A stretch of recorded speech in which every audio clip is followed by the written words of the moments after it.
So how do we start? How do we start, or how did we start? Okay, we started with that thing. So Okay. first of all, hello everybody. Yes. My name is Peter, and that is my dear friend Augusto. I don't know what's his third name. Augusto Boer Brown. Okay, now you heard it. I went to Sweden because I was bored, and we decided that we could make a bunch of helmets. We did, which kind of worked out. So, children the blank, like.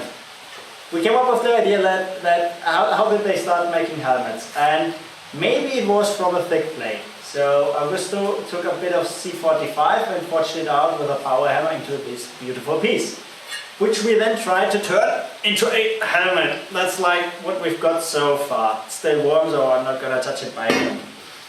And well, may you elaborate the process? Yes, I may. So I started with a 15 centimeter diameter round block that I cut into slices of, I think it was 3 centimeters thick. And then with a power hammer, over the course of a day, I made 3 of these blanks, which ended up roughly, they differ a little bit one from the other, but on average they are 19 centimeters thick in the middle, and then they taper out, not so evenly, but I don't know if you can see in the camera, but so here is 19 centimeters, and then they taper out towards 4 millimeters edges. Yeah. The total diameter runs about 29 centimeters, 30 centimeters, and yeah, so that's the blanks that we started with. What we can already tell you at this point, if you're doing it by hand, 19 millimeters, that's a bit much. Yes, it is.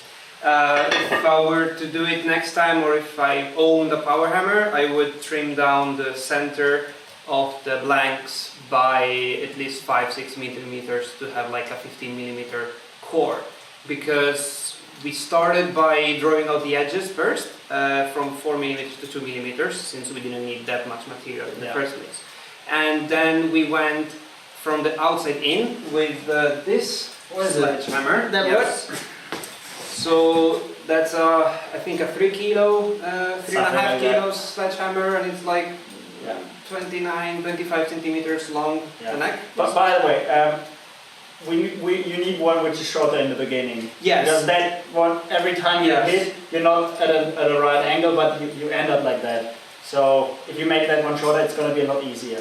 For the beginning, yes. So then we went. It's good if you have like 2 or 3 strikes. Yes. Because at the start both of us could work. So he was telling me where to hit with a handheld hammer, while he had the piece with one. True. Yeah, I forgot about the first step. Yeah, so and I was hitting with that one, but as soon as it started to curve, he had to grab it with 2, and I was striking alone, and then we switched. It was very wobbly to hold. So in the first round, we went from the outside in, and then I was driving with a rounded big like a hammer, 1.6, 1.7 kilos, and then he was using the sledgehammer, and then we went round and round from the outer edges inwards, and that was not a problem and we were doing that over the normal anvil, and that was okay because everything was flat and nice, so then the piece wasn't wobbling as much when we were hitting it not perfectly straight downwards. Yeah. So once we were done with that step, we went from the inside outwards with the same technique, one hand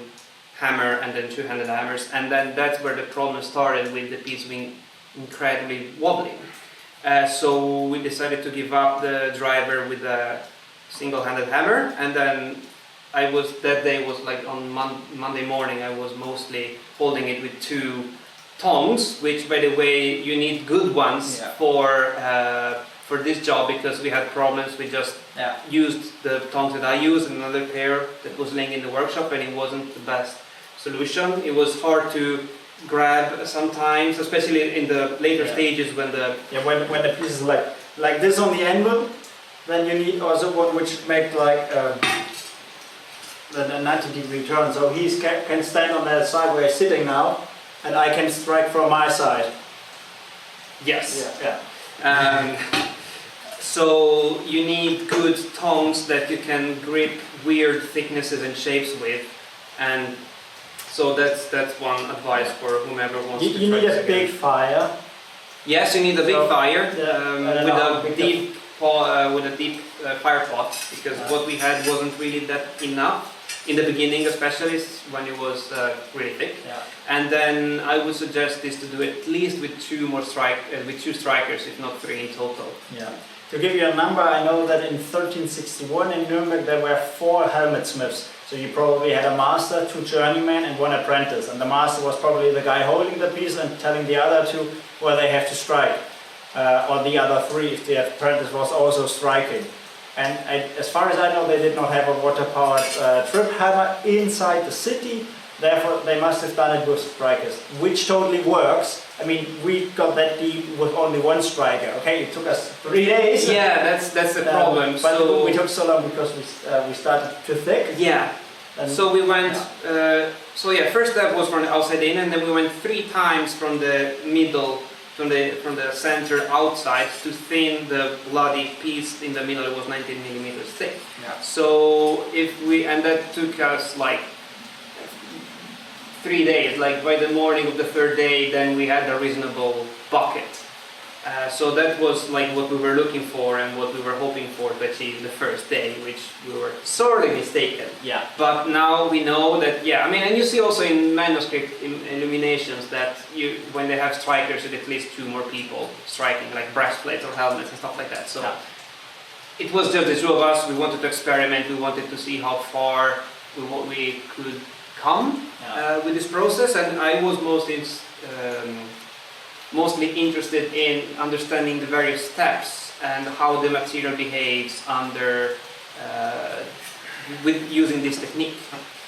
So it was very interesting. It was a lot of work, especially the first 3 days. It was a lot of hammering, very tiring, but it works. We managed to make a deep quote-unquote bucket. It was at the end, like of the 3rd day, it was 16 centimeters deep, which doesn't sound much over a period of 3 days, but minding that we are using carbon steel and we started with 19 millimeters in the middle, which gives you though a lot of room to play around. If you think an area is not deep enough, then you just dish it, which is the bane of modern armor. It's like, oh, I don't want to dish, I have to raise it because otherwise it gets too thick.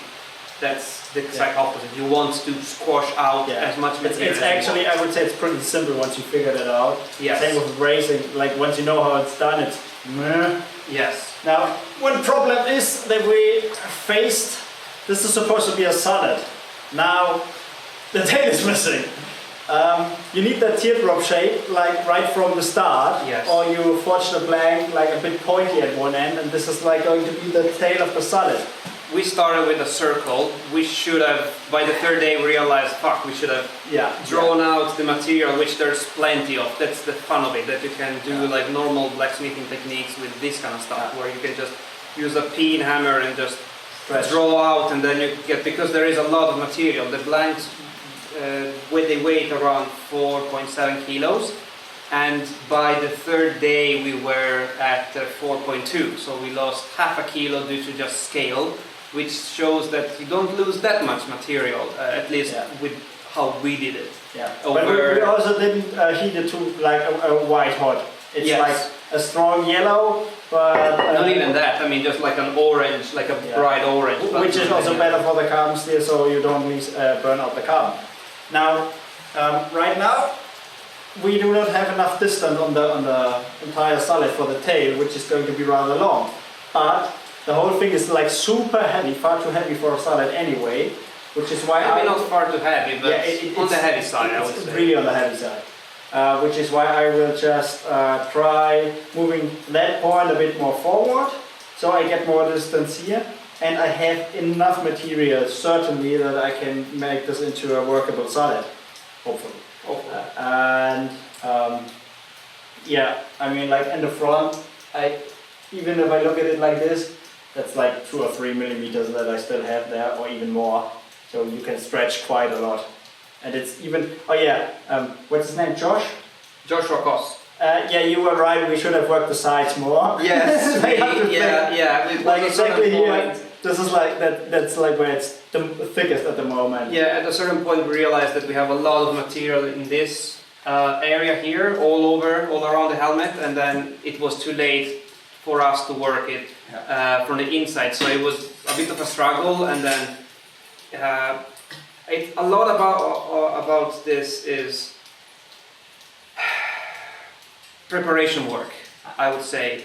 Preparing the blank and understanding where to hammer next, which sounds like a dumb statement, like of course you do, but especially with this thing, since not many people tried it, and when I've seen people trying it, they always did it in a slightly different way, sometimes with like a power hammer with the special dies, or just the guys in Bienno in Italy, which are super spoiled, Daniel, Giovanni, with your water-powered stuff, so they can stack them, and then I think Joshua as well did stack them as well, so which I would say is different than working a single piece on its own.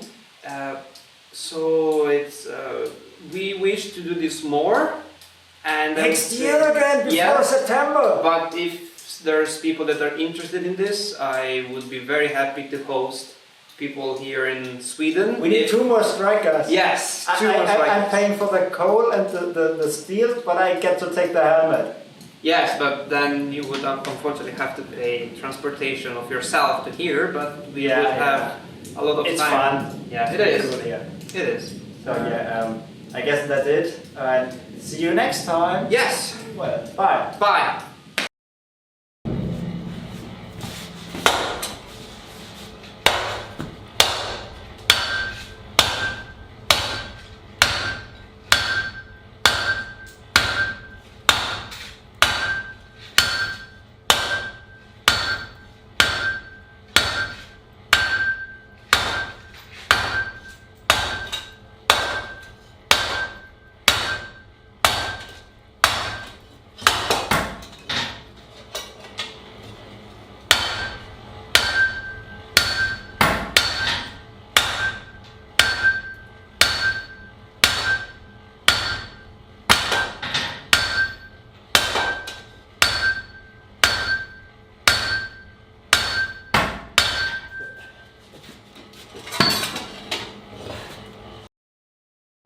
Wat zei je? Power of power? Nee, power. Power. Ja, inderdaad. Nou, ja, deze. Het was. Ja, deze heb je met dat. Ja. Het was al. Het was al 6 jaar stand. Ja, ik dacht al van. Nee. Ja. Oh, deze.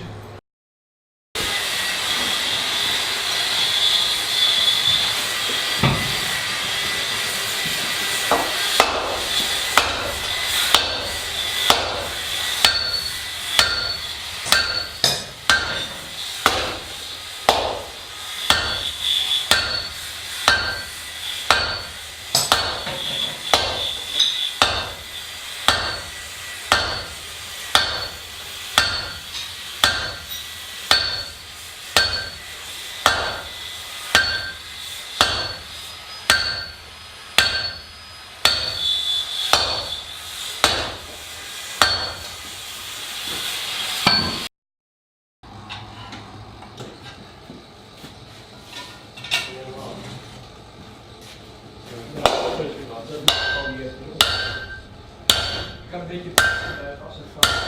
Ja, dus dat komt meer nu dit. Die gat uit. Daar raakt dus. Dat is tricky. Dus ik weet niet hoe hier. Nou, ik kan het aan plaatsen.